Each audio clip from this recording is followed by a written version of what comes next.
প্রিয় দর্শক, স্বাগতম জানাই চ্যানেল আর.এ নিউজে। আজকের প্রতিবেদনে দেখবেন মুন্সিগঞ্জের বিক্রমপুরের ২০০ বছরের ঐতিহ্য, আবেগ আর ইতিহাসে ঘেরা গোয়ালিমান্দ্রা হাটের গল্প।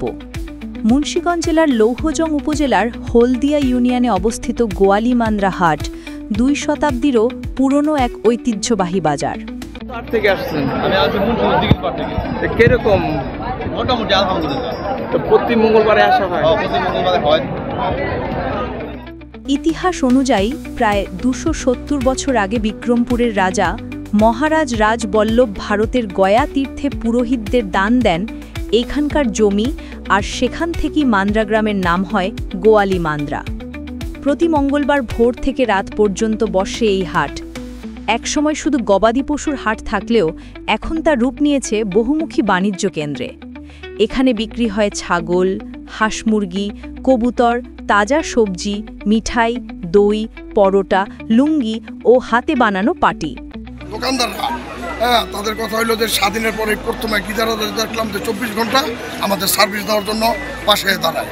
তাদের ভালো মন্দ যা আছে এভরিথিং এবং দেখি সেই ক্ষেত্রে আপনারা ঘুরে যাচাই বাছাই করতে পারেন। হাটের প্রবেশমুখে রয়েছে বীর মুক্তিযোদ্ধাদের স্মরণে নির্মিত বিজয় স্তম্ভ, যা স্থানীয়দের গর্বের প্রতীক।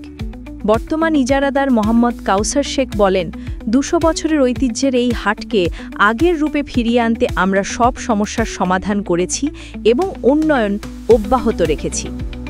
বিক্রমপুরের ইতিহাস ও মানুষের আবেগে বেঁচে আছে এই গোয়ালিমান্দ্রা হাট, যা আজও মুন্সিগঞ্জের অন্যতম ঐতিহ্য। বিক্রমপুরের ইতিহাস, ঐতিহ্য আর মানুষের আবেগে গড়া এই গোয়ালিমান্দ্রা হাট শুধু একদিনের বাজার নয়, এটি প্রজন্ম থেকে প্রজন্মে বয়ে চলা এক সংস্কৃতি। এমন আরও ঐতিহ্যবাহী গল্প জানতে চ্যানেল আর.এ নিউজের সাথেই থাকুন।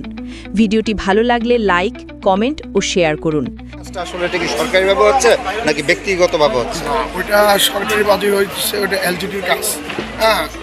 সেই ক্ষেত্রে ওই জায়গার সাইডের কিছু কাজ আছে, সেটা আমার ব্যক্তিগত অর্থের থেকে আমি দেখছিলেন মুন্সিগঞ্জ প্রতিনিধি লিটন মাহমুদের রিপোর্ট।